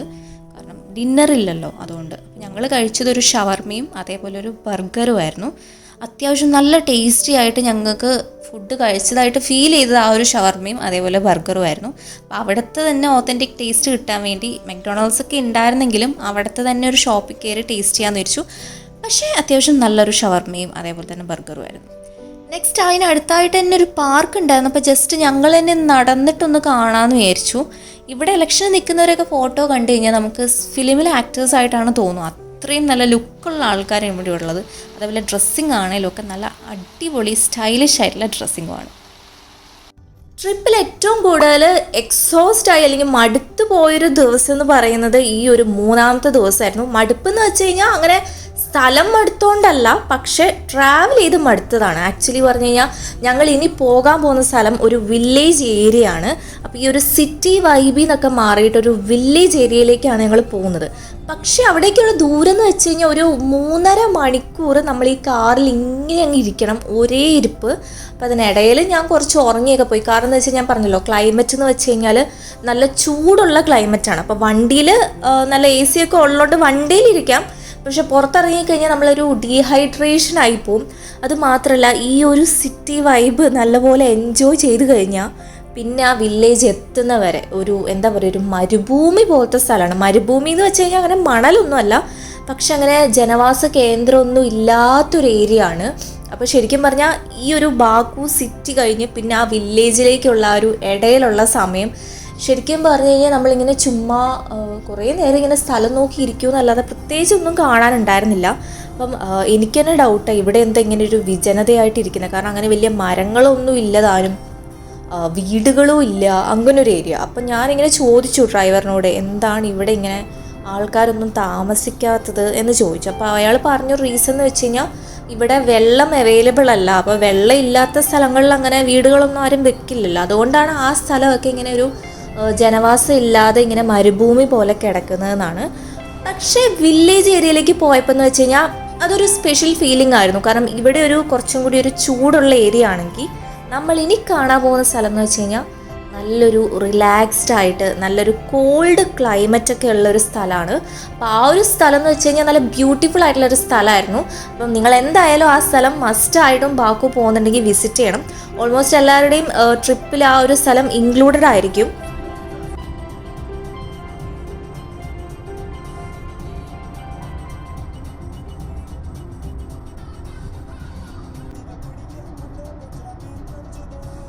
പോകുന്ന വഴിക്കാണ് ഞാൻ കുറേ ഫ്ലാറ്റുകളൊക്കെ കണ്ടത്, കുറേ റെസിഡൻഷ്യൽ ഏരിയാസൊക്കെ കണ്ടത് ഈ ഒരു സ്ഥലങ്ങളിലേക്കായിരുന്നു. അതായത് ആ ഒരു വില്ലേജിലേക്ക് പോകുന്ന സ്ഥലം. ആ സ്ഥലത്തിൻ്റെ പേര് ഗബാല എന്നാണ്. അപ്പം അവിടെ കുറേ ആക്ടിവിറ്റീസ് ഒക്കെ ഉണ്ട്. അതായത് സ്നോ ഒക്കെ ഉള്ള സമയത്താണെങ്കിൽ നമ്മളിപ്പം കശ്മീരിലും മനാലിയിലൊക്കെ പോകുന്ന സമയത്ത് ഒരു മൗണ്ടെയിൻ ഏരിയ ആണ്. അപ്പോൾ അവിടെ അങ്ങനെ സ്കീയിങ് അങ്ങനെയുള്ള കുറച്ച് ആക്ടിവിറ്റീസൊക്കെ ഉള്ളൊരു സ്ഥലമാണ് ആ സ്ഥലം. പക്ഷെ ഞങ്ങൾ ഇന്ന് പോകുന്ന സ്ഥലത്ത് ഇപ്പം മഞ്ഞില്ലാത്ത സമയത്താണ് ഞങ്ങൾ പോകുന്നത്. അതുകൊണ്ട് അങ്ങനെയുള്ള ആക്ടിവിറ്റീസ് ഒന്നും അവൈലബിൾ അല്ല. അപ്പം ആദ്യം ഉണ്ടായിരുന്നത് കുറച്ചൊരു സിറ്റി ഏരിയ ആണ്. അപ്പം അങ്ങനെയുള്ള കോർപ്പറേറ്റ് ഓഫീസുകളും അങ്ങനെയുള്ളൊരു ആൾക്കാരെയൊക്കെയാണ് നമ്മൾ കാണുന്നത്. പക്ഷേ ഈ ഒരു വില്ലേജിലേക്ക് പോകുന്ന വഴിക്ക് കുറേ ഫ്ലാറ്റുകളും റെസിഡൻഷ്യൽ ഏരിയാസൊക്കെ കാണാൻ പറ്റി. അപ്പം ഇതാണ് ആ ഒരു എന്താ പറയുക മരുഭൂമി പോലത്തെ സ്ഥലം കഴിഞ്ഞിട്ട് പിന്നെ കുറച്ച് പച്ചപ്പ് കണ്ട സ്ഥലം ഇതാണ്. ഇവിടെ നമ്മൾ നോക്കിക്കഴിഞ്ഞാൽ ഒരു വിൻറ്റേജ് ഫീലിംഗ് ആണ് എനിക്ക് കിട്ടിയത്. അതായത് നമ്മൾ പഴയ ഒരു സീരിയലിലൊക്കെ കാണുമ്പോൾ ഉള്ള ആ വീടുകളുടെയൊക്കെ ഒരു ഫോർമാറ്റ് ആയിരുന്നു ഇവിടെ ഉണ്ടായിരുന്നത്. ആ വീടുകളുടെ ഒരു മോഡലും അതേപോലെ കടകളൊക്കെ ആണെങ്കിലും ആൾക്കാരൊക്കെ ആണെങ്കിലും വളരെ ഗ്രാമീണമായ, എനിക്ക് തോന്നുന്നു ഒരു 90s-ലേക്കും 70s-ലേക്കൊക്കെ തിരിച്ചു പോവുകയാണെങ്കിൽ ആ കാലഘട്ടത്തിലേക്കുള്ളൊരു വൈബാണ് എനിക്ക് ഇവിടെ തോന്നിയത് കാണുമ്പം. പിന്നെ ഒരു പ്രത്യേകത എന്ന് വെച്ച് കഴിഞ്ഞാൽ നമ്മുടെയൊക്കെ വില്ലേജുകളിലാണെങ്കിൽ അധികവും ബസ്സുകളാണ് കൂടുതലായിട്ടും കാണുക. പക്ഷേ ഇവിടെ ഞാൻ ഒരൊറ്റ ബസ് പോലും കണ്ടില്ല. പക്ഷേ എവിടെയൊക്കെ ഒരു ബസ് സ്റ്റോപ്പൊക്കെ ഉണ്ട്. അപ്പോൾ ഞാൻ ഇങ്ങനെ ഡ്രൈവറിനോട് ചോദിച്ചു അതെന്താ ഇവിടെ ഇങ്ങനെ ബസ്സുകളൊന്നും കാണാത്ത, ഇവിടെയുള്ള വില്ലേജസിലുള്ളവർ എങ്ങനെയാണ് അപ്പോൾ ട്രാവൽ ചെയ്യുന്നതെന്ന്. അപ്പോഴാണ് അവർ പറഞ്ഞത് ഈ വില്ലേജസിലുള്ളവരൊക്കെ കാറാണ് യൂസ് ചെയ്യുന്നത്, അല്ലാതെ ബസ്സുകളല്ല. ഇതാണ് ഞാൻ പറഞ്ഞ മരുഭൂമി പോലത്തുള്ള സ്ഥലം. ഏകദേശം അതിൻ്റെ ഒരു സ്റ്റാർട്ടിങ് ആണ്. നമുക്ക് കാണാൻ പറ്റും അധികം ബിൽഡിങ്സ് ഒന്നും ഇല്ലാതെ ഒരു എന്താ പറയുക ഒരു പച്ചപ്പൊന്നും ഇല്ലാത്തൊരു സ്ഥലമായിട്ട് വരുന്നുണ്ട്. അപ്പം ഇവിടെ വെള്ളമൊക്കെ കാണാം. പക്ഷേ എനിക്ക് തോന്നുന്നു ഇവിടെ അധികവും നാച്ചുറൽ ഗ്യാസ് ഒക്കെ കുഴിച്ചെടുക്കുന്ന ഒരു സ്ഥലമായതുകൊണ്ട് വെള്ളം ഉണ്ടെങ്കിലും അത് എനിക്ക് യൂസ് ചെയ്യാൻ പറ്റുന്ന രീതിയിലുള്ള വെള്ളം ആയിരിക്കത്തില്ല. അതാണെന്ന് തോന്നുന്നു ഇവിടെ അധികം വീടുകളൊന്നും ഇല്ലാത്തത്. ഓക്കെ, സോ നമ്മൾ നമ്മുടെ ഫസ്റ്റ് സ്പോട്ടിലെത്തി. ഇതാണ് ആക്ടിവിറ്റീസ് ഒക്കെ ഉള്ളൊരു സ്പോട്ട്. അപ്പോൾ നമുക്ക് ഇവിടെ എന്ന് വെച്ച് കഴിഞ്ഞാൽ കേബിൾ കാറിൽ മേലോട്ട് പോവാം. ഇതാണ് ഒരു എന്താ പറയുക മൗണ്ടെയിൻ ഏരിയ. ഇവിടെയൊക്കെ വീടുകളൊക്കെ ഉണ്ട്. അതേപോലെ കാറ്റിൽസിനെയൊക്കെ അതായത് പശുവിനെയൊക്കെ വളർത്തുന്നവരൊക്കെ ഉണ്ട്. അപ്പോൾ വിൻ്ററിൻ്റെ സമയത്ത് ഇതിലും ബ്യൂട്ടിഫുൾ ആണ് ഇത് കാണാൻ വേണ്ടിയിട്ട്. അപ്പോൾ നമ്മുടെ വണ്ടിയൊക്കെ പാർക്ക് ചെയ്യാനും അതുപോലെ ടിക്കറ്റൊക്കെ എടുക്കാൻ വേണ്ടിയിട്ട് നമ്മൾ ഈ ഇവിടെ ഒരു ഹോട്ടൽ അല്ലെങ്കിൽ ഒരു റിസോർട്ട് പോലത്തെ ഒരു ഏരിയ ഉണ്ട്. അവിടെയാണ് പാർക്ക് ചെയ്തിട്ടുണ്ടായിരുന്നത്. അത് കഴിഞ്ഞാൽ കുറച്ചും കൂടി ഫ്രണ്ടിലോട്ട് നടന്നു കഴിഞ്ഞാൽ ഇവിടെ ടിക്കറ്റ് ബുക്കിങ്ങിൻ്റെ സ്ഥലവും അതുപോലെ ഫുഡ് കഴിക്കാനുള്ള ഏരിയയൊക്കെ ഇവിടെ അവൈലബിൾ ആണ്. അപ്പം ഞങ്ങൾ നമ്മുടെ കേബിൾ കാറിൽ കയറി. നല്ലൊരു അടിപൊളി വ്യൂ ആയിരുന്നു. അതായത് നമ്മൾ കശ്മീരിലൊക്കെ പോയി കഴിഞ്ഞാൽ എനിക്ക് തോന്നുന്നു ഇതിലും കുറച്ചും കൂടി ദൂരത്തിൽ അല്ലെങ്കിൽ കുറച്ചും കൂടി ടൈമിൽ നമുക്ക് കേബിൾ കാറിൽ ഇരിക്കാൻ പറ്റും. പക്ഷേ ഇത് കുറച്ച് ഡിസ്റ്റൻസേ ഉണ്ടായിരുന്നുള്ളൂ. പിന്നെ മേലെത്തിക്കഴിഞ്ഞാൽ അവിടെ എനിക്ക് തോന്നുന്നു ഒരു ഊഞ്ഞാൽ പോലത്തെ ഒരു സ്ഥലമുണ്ട്. അതൊരു ആക്ടിവിറ്റിയാണ്. നമ്മൾ ഈ ഒരു ഊഞ്ഞാലിട്ട് ഇതായി കഴിഞ്ഞാൽ നമുക്ക് ആ കൊക്കയുടെ ആ ഒരു സൈഡിലൂടെ ആ ഒരു ഫ്രണ്ടിലേക്ക് ഇങ്ങനെ പോകുന്നതായിട്ട് തോന്നും. അല്ലാതെ വേറെ ആക്ടിവിറ്റീസ് ഒന്നും ഇവിടെ ഇല്ല. പിന്നെ കുറച്ച് അങ്ങനെ കയറി കാണാൻ പാകത്തിന് സ്ഥലമൊന്നുമില്ല. ആകെ കുറച്ച് സ്ഥലമേ ഉള്ളൂ. അവിടെ നിന്ന് ജസ്റ്റ് എക്സ്പ്ലോർ ചെയ്യാം, അങ്ങനെ മാത്രമേ ഉള്ളൂ. പിന്നെ അവിടെ ഒരു ഗ്ലാസ് ബ്രിഡ്ജ് ഉണ്ട്. അതും ഒരു ചെറിയ ഡിസ്റ്റൻസിൽ മാത്രമേ ഉള്ളൂ. അവിടെ നിന്നിട്ട് നമുക്കിങ്ങനെ ഫോട്ടോ എടുക്കാം. അതർവൈസ് ഈ ഒരു സ്ഥലം എന്ന് വെച്ച് കഴിഞ്ഞാൽ വലിയ എക്സ്പ്ലോർ ചെയ്യാനൊന്നും ഇല്ല. അപ്പോൾ അതേപോലെ ജസ്റ്റ് ഒന്ന് കണ്ടതിന് ശേഷം ഞങ്ങൾ കേബിൾ കാറിൽ തന്നെ തിരിച്ച് താഴേക്ക് വന്നു. അങ്ങനെ നടന്ന് കയറാനുള്ള ഓപ്ഷൻ ഇല്ലയെന്നാണ് എനിക്ക് തോന്നുന്നത്. എല്ലാവരും തന്നെ കേബിൾ കാറിൽ ടിക്കറ്റ് എടുത്ത് കയറുക ചെയ്തത്, അല്ലാതെ നടന്ന് കയറാനുള്ള ഓപ്ഷൻ ഇല്ല. എനിക്കൊന്ന് കശ്മീരിലൊക്കെ ആവാം നടന്ന് കയറാനുള്ള ഓപ്ഷൻ ഉണ്ടെന്ന് തോന്നുന്നു. എനിക്ക് തോന്നുന്നു ചിലപ്പോൾ ഉണ്ടാവാം, ഗ്രാമീണരായിട്ട് ഇവിടെ നിൽക്കുന്നവർക്കൊക്കെ ചിലപ്പം നടന്നു കയറാനുള്ള ഓപ്ഷനും ഉണ്ടാവും. പക്ഷെ ഞങ്ങൾ കേബിൾ കാറിലാണ് എടുത്തത്. അപ്പം എനിക്ക് തോന്നുന്നു ഒരു പുതിയ സ്ഥലം എന്ന രീതിയിൽ ഈ സ്ഥലം അത്യാവശ്യം കാണാനുണ്ട്. പക്ഷെ അല്ലാതെ നോക്കുവാണെങ്കിൽ എനിക്ക് തോന്നുന്നു ചിലപ്പം വിൻ്റർ സീസണിലായിരിക്കും കുറച്ചും കൂടി ആക്ടിവിറ്റീസ് കൂടുതലുള്ളത്. അതുകൊണ്ടായിരിക്കാം ഈ ഒരു സമ്മർ സീസണിൽ പോകുമ്പോൾ ഇവിടെ അധികം കാണാനില്ലാത്തത്. ഏകദേശം എനിക്ക് തോന്നുവാണെങ്കിൽ കുറേ ഇന്ത്യൻസും ഓൾമോസ്റ്റ് എല്ലാ കൺട്രീസിൽ നിന്നും ആൾക്കാർ ഈ ഒരു സ്ഥലം വിസിറ്റ് ചെയ്യാനുണ്ടായിരുന്നു. പിന്നെ ഇവിടെ ആണെങ്കിലും നമുക്ക് കുറേ കഫേസൊക്കെ അവൈലബിൾ ആണ്. അപ്പോൾ ഫുഡ് കഴിക്കാനൊക്കെ ആയിട്ട് പറ്റും. കാരണം ഒരു 3.5 മണിക്കൂർ ട്രാവൽ ചെയ്ത് വരുമ്പോഴത്തേനും ഏകദേശം ഉച്ചയാകും സമയം. അപ്പോൾ നമുക്ക് നല്ലപോലെ വിശക്കും കുറച്ച് ട്രാവൽ ചെയ്ത് വരുമ്പോഴും. പിന്നെ ഈ ചൂടിൻ്റെ എക്സോസ്റ്റിംഗ് ഫീലിംഗ് ഒക്കെ ആകുമ്പോൾ നമുക്ക് അത്യാവശ്യം വിശക്കും. അപ്പോൾ അതിന് വേണ്ടിയിട്ട് അവിടെ കുറേ കഫേസൊക്കെ അവൈലബിൾ ആയിരുന്നു. പക്ഷേ ഞങ്ങൾ ഇവിടുത്തെ കഫേയിലല്ല കയറിയത്, വേറൊരു സ്ഥലം കൂടി, ഒരു പാർക്ക് പോലത്തെ ഒരു സ്ഥലം കൂടി കാണാൻ പോയിട്ടുണ്ടായിരുന്നു. അതും കൂടി കഴിഞ്ഞിട്ട് കുറച്ചും കൂടി ഒരു ബ്യൂട്ടിഫുൾ ആയൊരു സ്ഥലമുണ്ട്, അത് ഞാൻ കാണിച്ചു തരാം. അത് നിങ്ങൾ എന്തായാലും കാണണം. അപ്പം ഈ കേബിൾ കാറിൽ ഇരുന്ന് കാണുമ്പം നമുക്ക് ഈ പശുവിനൊക്കെ കുഞ്ഞി ടോയ്സ് പോലെ തോന്നും മേലേന്ന് കാണുമ്പോൾ. അപ്പോൾ ഈ ഒരു വ്യൂ ആണ് കേബിൾ കാറിൽ ഇരുന്ന് കഴിഞ്ഞാൽ കാണാൻ പറ്റുക. ആദ്യമായിട്ട് കയറുന്നവരാണെങ്കിൽ കേബിൾ കാറിൽ കയറുന്ന സമയത്ത് കുറച്ചൊരു പേടി വരും. ചില സമയത്ത് അവർ ജസ്റ്റ് ഒന്ന് സ്റ്റോപ്പ് ചെയ്യും നമുക്ക് വ്യൂ ഒക്കെ ഒന്ന് എൻജോയ് ചെയ്യാൻ വേണ്ടിയിട്ട്. പക്ഷേ ഈ ഒരു സ്ഥലം എന്ന് വെച്ച് കഴിഞ്ഞാൽ കുറച്ച് ഡിസ്റ്റൻസേ ഉണ്ടായിരുന്നുള്ളൂ. അപ്പം അങ്ങനെ പേടിക്കാനുള്ളത് ഉണ്ടായിട്ടുണ്ടായിരുന്നില്ല. പിന്നെ വലിയൊരു ഹൈറ്റ് ഉള്ളതായിട്ടും എനിക്ക് തോന്നിയില്ല, അതുകൊണ്ട് നമുക്ക് അങ്ങനെ പേടി വരത്തില്ല. പക്ഷേ എനിക്ക് കശ്മീർ പോയ സമയത്തും അതുപോലെ രാജസ്ഥാൻ ഒരു അമ്പലമുണ്ട്, അങ്ങോട്ട് പോയ സ്ഥലത്തൊക്കെയാണ് കുറച്ചും കൂടി നല്ല പൊക്കത്തിലേക്കാണ്. അപ്പോൾ ശരിക്കും നല്ല സ്ലാൻഡ് ചെയ്തിട്ടായിരിക്കും വണ്ടി പോകുന്നത്. ആ സമയത്ത് കുറച്ചൊരു പേടിയാവും. അതർവൈസ് നോക്കുവാണെങ്കിൽ ഈ ഏരിയയിൽ അങ്ങനെ നമുക്ക് പേടിക്കാനൊന്നുമില്ല. സോ അവിടുന്ന് ഞങ്ങൾ കഴിഞ്ഞതിന് ശേഷം നെക്സ്റ്റ് ഒരു പാർക്കിലേക്കാണ് പോയത്. പാർക്കും എനിക്ക് തോന്നുന്നു ചിൽഡ്രൻസിനൊക്കെ ആയിട്ടാണെങ്കിൽ കുട്ടികൾക്കൊക്കെ ജസ്റ്റ് ഒന്ന് കളിക്കാനും അല്ലെങ്കിൽ ജസ്റ്റ് എനിക്ക് തോന്നുന്നു കയാക്കിംഗ് ഒക്കെ ഉള്ള ഒരു പുഴയുടെയൊക്കെ തീരത്തുള്ള ഒരു സ്ഥലമാണ്. പക്ഷെ നല്ലൊരു വെയിലുള്ള സ്ഥലം ആയതുകൊണ്ട് നമുക്ക് അധികം നേരം അവിടെ നിൽക്കാൻ തോന്നില്ല. പക്ഷെ അവിടെ കുറേ ഐസ്ക്രീംസും അതേപോലെ ഇന്ത്യൻ റെസ്റ്റോറൻറ്റ്സ് ഒക്കെ അവൈലബിൾ ആയിട്ടുള്ള ഒരു സ്ഥലമായിരുന്നു. അപ്പോൾ ആ ഒരു ഏരിയയിലേക്കൊക്കെ വരുന്ന സമയത്ത് കുറച്ചൊരു ഗ്രീനറി കൂടി വരുന്നതായിട്ട് കാണാൻ പറ്റും. കുറച്ചൊരു കാടിൻ്റെ ഉള്ളിലോട്ടായിട്ടാണ് ഈ ഒരു പാർക്കും അത് കഴിഞ്ഞിട്ട് വരുന്ന സ്ഥലങ്ങളൊക്കെ സ്ഥിതി ചെയ്യുന്നത്. സോ അവിടെ നമുക്കൊരു കൂൾ ഫീലിംഗ് ആണ് വരിക. ഈ പാർക്കിൽ അധികം നേരം ഞങ്ങൾ സ്റ്റേ ചെയ്തില്ല. കാരണം എന്ന് വെച്ച് കഴിഞ്ഞാൽ കയാക്കിങ് ഈ വെയിലത്തായതുകൊണ്ടൊരു നമുക്കങ്ങനെ ഒരു ഇൻട്രസ്റ്റ് വരില്ല കയാക്കിങ് ചെയ്യാൻ വേണ്ടിയിട്ട്. ഒരു ചെറിയ കയാക്കിംഗ് ആണ്, നമ്മുടെ നാട്ടിലൊക്കെ ചെയ്യുന്ന പോലത്തെ ഒരു കയാക്കിംഗ് ആണ്. പിന്നെ എവിടെയാണേലും ഫോട്ടോ എടുത്ത് തരാൻ വേണ്ടിയിട്ട് ആൾക്കാരുണ്ടാവും, പൈസ കൊടുത്തു കഴിഞ്ഞാൽ പ്രിൻറ്റ് അപ്പം കിട്ടുന്ന രീതിയിൽ. അങ്ങനെ ഒരു സ്പോട്ടാണിത്.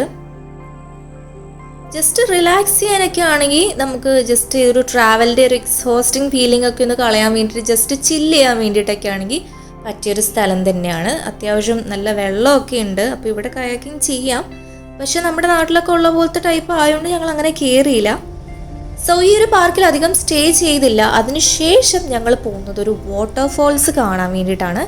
ഇത് ശരിക്കും പറഞ്ഞാൽ സമ്മർ സീസൺ ആയതുകൊണ്ട് അധികം വെള്ളം ഇല്ലായിരുന്നു. പക്ഷെ എനിക്ക് തോന്നുന്നു അത്യാവശ്യം വെള്ളമുള്ള സമയത്താണെങ്കിൽ കുറച്ചും കൂടി നല്ലൊരു സ്പോട്ട് തന്നെയാണ്. നമുക്ക് അതിരപ്പള്ളി വെള്ളച്ചാട്ടത്തിൻ്റെ അത്രയൊന്നും ഇല്ലെങ്കിലും ഇതെന്ന് വെച്ച് കഴിഞ്ഞാൽ ആ വെള്ളച്ചാട്ടത്തിൻ്റെ ഓരോ ലെവലിലായിട്ട് അവർ ഇങ്ങനെ റെസ്റ്റോറൻറ്റ്സ് ഒക്കെ ഉണ്ടാക്കിയിട്ടുണ്ട്. അപ്പോൾ അതർവൈസ് അങ്ങനെ നോക്കുകയാണെങ്കിൽ ഒരു നല്ല ഐഡിയ തന്നെയാണ്. നമുക്ക് അവിടെ ഇരുന്നുകൊണ്ട് വെള്ളച്ചാട്ടം ഇങ്ങനെ വെള്ളം ചാടുന്നതൊക്കെ ഇങ്ങനെ കാണാൻ പറ്റും. ഇപ്പോൾ ഈ ഞങ്ങൾ പോയ സമയത്ത് വെള്ളം അധികം ഇല്ലായിരുന്നു, അതുകൊണ്ട് ഞങ്ങൾക്ക് അത്ര ഒരു നല്ല രീതിക്ക് അത് എക്സ്പീരിയൻസ് ചെയ്യാൻ പറ്റിയില്ല. പക്ഷേ ഈ ഒരു സ്ഥലം നല്ല ബ്യൂട്ടിഫുൾ ആയ സ്ഥലമാണ്. കാരണം ഒരു ചൂടത്തു നിന്ന് കുറച്ചൊരു തണുപ്പ് അനുഭവിക്കാൻ പറ്റിയത് ഈ സ്ഥലത്തു നിന്നാണ്. അപ്പം വെള്ളത്തിനാണേലും അത്യാവശ്യം നല്ല തണുപ്പുള്ള വെള്ളമാണ്. ഇവിടെ പൈപ്പിൽ അവൈലബിൾ ആയി കിടക്കുന്നതും ഈ വെള്ളച്ചാട്ടത്തിൽ നിന്ന് വരുന്ന വെള്ളമാണ്. അപ്പോൾ ജസ്റ്റ് നോക്കുവാണെങ്കിൽ ഓരോ ലെയർ ആയിട്ടാണ് ഈ വെള്ളച്ചാട്ടം വരുന്നത്. അപ്പോൾ ഓരോ ലെയറിലും അവർ മേലെ റെസ്റ്റോറൻറ്റ്സ് വെച്ചിട്ടുണ്ട്. അപ്പോൾ നമുക്കിങ്ങനെ സ്റ്റെപ്പ് പോലെ വെച്ചിട്ടുണ്ട്. അത് കയറി ഏറ്റവും ടോപ്പിലെത്താം, പക്ഷെ അത്രയും ടോപ്പിലേക്ക് നടക്കാനുള്ളൊരു ശേഷി ഇല്ലാത്തതുകൊണ്ട് ഞങ്ങൾ അത്രയും ടോപ്പിലേക്ക് പോയില്ല. പക്ഷെ ഇങ്ങനെ ഓരോ ലെവൽ എത്തുന്ന സമയത്ത് ഇങ്ങനെ നമുക്ക് റെസ്റ്റോറൻറ്റ്സ് ഇങ്ങനെ വെച്ചതായിട്ട് കാണാൻ പറ്റും. അതേപോലെ ക്യൂട്ടായിട്ടുള്ള കുറേ ഐറ്റംസ് ഒക്കെ വെച്ച് ഡെക്കറേറ്റ് ചെയ്തിട്ടുണ്ട്. അപ്പോൾ നമുക്ക് ആ റെസ്റ്റോറൻറ്റ്സിൻ്റെ ബാൽക്കണി പോലത്തെ ഏരിയയിൽ നിന്ന് നമുക്കിങ്ങനെ വെള്ളച്ചാട്ടം കുറച്ചും കൂടി അടുത്തടുത്തായിട്ട് കാണാൻ പറ്റും. അപ്പോൾ ഓരോ ലെവലിലേക്ക് കിടക്കുമ്പോഴും അവിടെയും കഫേസൊക്കെ ഉണ്ടാവും. അവിടെ നിന്നിട്ട് നമുക്ക് കുറച്ചും കൂടി അടുത്തടുത്തായിട്ട് വെള്ളച്ചാട്ടം കാണാൻ പറ്റും. എനിക്ക് തോന്നുന്നു അധികം വെള്ളമുള്ള സമയത്തൊക്കെയാണ് അവിടെ നിന്ന് കഴിഞ്ഞാൽ നമുക്ക് വെള്ളത്തിൻ്റെ ചീറ്റിലൊക്കെ കിട്ടുമെന്നാണ് തോന്നുന്നത്. പക്ഷെ ഇപ്പം അധികം വെള്ളം ഇല്ലാത്തതുകൊണ്ട് ജസ്റ്റ് കണ്ടു ഇങ്ങനെ നൂല് പോലത്തെ വെള്ളം മാത്രമേ നമുക്കിപ്പോൾ കാണാൻ പറ്റുള്ളൂ. ഇതും ഒരു അഡ്വഞ്ചറസ് ആയ സ്ഥലം തന്നെയാണ്. കാരണം നമ്മൾക്ക് ഇങ്ങനെ ഓരോ ലെവലും മേലെ മേലെ എത്താൻ വേണ്ടിയിട്ടൊരു ത്വര ഉണ്ടാവും. പക്ഷെ അതിനുള്ള ശേഷി എല്ലാവർക്കും ഉണ്ടാവണമെന്നില്ലല്ലോ. സോ ഇത് കഴിഞ്ഞിട്ട് ഞങ്ങൾക്കിനി അത്യാവശ്യം വൈകുന്നേരമായി. അപ്പോൾ ഫുഡും കഴിച്ച് തിരിച്ച് പിന്നെയും 3.5 മണിക്കൂർ കഴിഞ്ഞ് ഹോട്ടലിലേക്കും എത്തണം. സോ അത് കുറച്ചുകൂടെ എക്സോസ്റ്റിംഗ് ആയതുകൊണ്ട് ഞങ്ങൾ അത്രയും ദൂരം കയറാൻ നിന്നില്ല. സോ ഇന്ന് കണ്ട സ്ഥലങ്ങൾ എന്ന് വെച്ച് കഴിഞ്ഞാൽ മെയിൻലി ഗവാല കണ്ടു, അത് കഴിഞ്ഞിട്ട് പിന്നെ ഒരു പാർക്ക് കണ്ടു, അത് കഴിഞ്ഞ് വെള്ളച്ചാട്ടം കണ്ടു. സോ ഞങ്ങൾ വിചാരിച്ചു ഇനിയിപ്പോൾ എന്തായാലും ഡിന്നർ നമുക്ക് ഹോട്ടലിൽ നിന്ന് കിട്ടില്ല, അപ്പോൾ ഇവിടെ നിന്ന് എവിടെ നിന്നെങ്കിലും കഴിച്ചിട്ട് തിരിച്ചു പോകാമെന്നാണ് ഞങ്ങൾ വിചാരിച്ചത്. അപ്പോൾ അങ്ങനെ വന്ന് കയറിയ ഒരു ഹോട്ടലാണിത്, ഐ മീൻ റെസ്റ്റോറൻ്റാണ്. ഇതൊരു ബ്യൂട്ടിഫുൾ ആയിട്ടുള്ള ഒരു റെസ്റ്റോറൻ്റ് ആയിരുന്നു. എന്താണെന്ന് വെച്ച് കഴിഞ്ഞാൽ ഫുൾ ഗാർഡനൊക്കെ ആയിട്ട് എനിക്ക് തോന്നുന്നു ഇതൊരു ടൂർ സ്പോട്ടായിട്ട് വേണമെങ്കിൽ പ്രഖ്യാപിക്കാം. അങ്ങനെയുള്ള ടൈപ്പ് ഒരു റെസ്റ്റോറൻ്റ് ആയിരുന്നു. കാരണം ഇതിൻ്റെ വെള്ളമൊക്കെ നോക്കുകയാണെങ്കിൽ ചുണ്ണാമ്പ് കല്ലൊക്കെ ആയിട്ട് നല്ലൊരു ലൈറ്റ് ബ്ലൂ കളറാണ്. പിന്നെ ഞാൻ നേരത്തെ പറഞ്ഞ പോലെ ഇത് നല്ല സെറ്റപ്പിലാണ് ചെയ്ത് വെച്ചിരിക്കുന്നത്. നമുക്കൊരു നല്ല വിൻറ്റേജ് സ്റ്റൈൽ, ഒരു എന്താ പറയുക, ഒരു പ്രകൃതി രമണീയമായ രീതിയിലാണ് ഇവരിത് സെറ്റ് ചെയ്തേക്കുന്നത്. നമുക്ക് നല്ല എൻജോയ് ചെയ്തിട്ട് കഴിക്കാൻ പറ്റും ഫുഡൊക്കെ. ആൻഡ് ഇവിടെ കിച്ചണൊക്കെ ആണെങ്കിലും ഒരു ഓൾഡ് മോഡൽ സ്റ്റൈലാണ്. നമുക്ക് നോക്കുകയാണെങ്കിൽ വെള്ളച്ചാട്ടം പോലെ ഇവിടെ കാണാൻ പറ്റും. എനിക്ക് സത്യം പറഞ്ഞാൽ ഇന്ന് പോയതിൽ എനിക്ക് ഏറ്റവും ഇഷ്ടമായത് ഈ റെസ്റ്റോറൻറ്റിൻ്റെ സ്ഥലമാണ്. കാരണം നല്ല ബ്യൂട്ടിഫുൾ ആയിരുന്നു, നല്ല കാമായിരുന്നു. വെള്ളമൊക്കെ ആണെങ്കിലും നല്ല നാച്ചുറൽ വെള്ളമാണ് ഇവർ യൂസ് ചെയ്യുന്നത്. ആൻഡ് ഓൾസോ ഇതിൻ്റെ ബ്യൂട്ടിഫുൾ ആയിട്ടുള്ള ഗാർഡൻസും ഒക്കെ എനിക്ക് ഭയങ്കര ഇഷ്ടമായി. നമുക്ക് കാമായിട്ടിരുന്ന് കഴിക്കാൻ പറ്റും. പിന്നെ കഴിക്കുന്ന സ്ഥലമാണെങ്കിലും ഓരോരുത്തർക്കും ഓരോ ടെൻറ്റ് പോലെയല്ല, ഓരോ കുഞ്ഞി കുഞ്ഞി വീട് പോലെയുള്ള സെറ്റപ്പിലാണ് ഇരിക്കുന്നത്. അപ്പോൾ ഫാമിലി ആയിട്ട് നമുക്ക് ഇരിക്കണമെങ്കിലും പറ്റും. ഇതൊക്കെയാണ് ഞങ്ങൾ ഇവിടുന്ന് കഴിച്ചത്. ആക്ച്വലി പറയുകയാണെങ്കിൽ ഇത് കബാബാണ്. പിന്നെ അതിൻ്റെ കൂടെ എനിക്ക് തോന്നുന്നു മറ്റേ റൊട്ടിയും കൂടി അവൈലബിൾ ആണ്. പക്ഷെ കബാബ് ഞാൻ പറഞ്ഞല്ലോ അധികം എരിവും പുളിയൊന്നും ഇല്ലാത്ത ടൈപ്പ് ഒരു ഫുഡ് ഐറ്റംസ് ആണ് ഇവിടെ ഉള്ളത്. അതുകൊണ്ട് മുളക് പൊടിയൊക്കെ വെച്ച് അഡ്ജസ്റ്റ് ചെയ്തൊക്കെയാണ് ഞങ്ങൾ കഴിച്ചത്. പക്ഷെ നമുക്ക് എന്തായാലും ഫുഡ് കഴിക്കാതിരിക്കാൻ പറ്റില്ലല്ലോ, കുറേ ഡിസ്റ്റൻസ് ട്രാവൽ ഉള്ളതുകൊണ്ട്. സോ നമ്മൾ ഈ നാച്ചുറൽ സീനറിയൊക്കെ ഒന്ന് എൻജോയ് ചെയ്തിട്ട് പയ്യെ ഫുഡൊക്കെ കഴിച്ചൊന്ന് റിലാക്സ് ചെയ്തിട്ട് വന്നു. 4ാമത്തെ ദിവസം ഫുൾ തീക്കളിയായിരുന്നു. എന്താണെന്ന് വെച്ച് കഴിഞ്ഞാൽ ഇന്ന് ഞങ്ങൾ കാണുന്ന സ്ഥലം ഫുൾ ഒരു ഫയറുമായിട്ട് റിലേറ്റഡ് ആയിട്ടുള്ള സ്ഥലങ്ങളാണ്. അപ്പോൾ ഫസ്റ്റ് തന്നെ പോയത് സൊറാസ്ട്രിയൻസിൻ്റെ ഫയർ ടെമ്പിൾ ആണ്. ഇത് ഞങ്ങൾ സ്റ്റേ ചെയ്യുന്ന ഭാഗത്തു നിന്ന് കുറച്ച് ഡിസ്റ്റൻസേ ഉള്ളൂ. കുറച്ച് ഡിസ്റ്റൻസ് എന്ന് വെച്ചാൽ ഒരു മണിക്കൂറുകളൊന്നുമില്ല, ഒരു 30 മിനിറ്റിനുള്ളിൽ എത്താൻ പറ്റുന്ന സ്ഥലങ്ങൾ മാത്രമാണ്.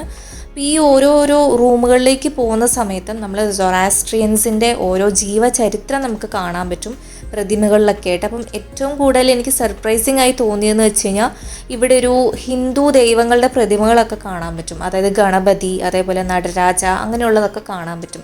അപ്പോൾ ഇവരെങ്ങനെയാണ് ഇവിടെ ജീവിച്ചിരുന്നത്, ഇവരുടെ വസ്ത്രധാരണം, അതേപോലെ ഇവർ ഫയറിനെയാണ് പ്രാർത്ഥിച്ചുകൊണ്ടിരുന്നത്. അതുകൊണ്ടാണ് ഇവിടെ ഫയർ ടെമ്പിൾ വന്നത്.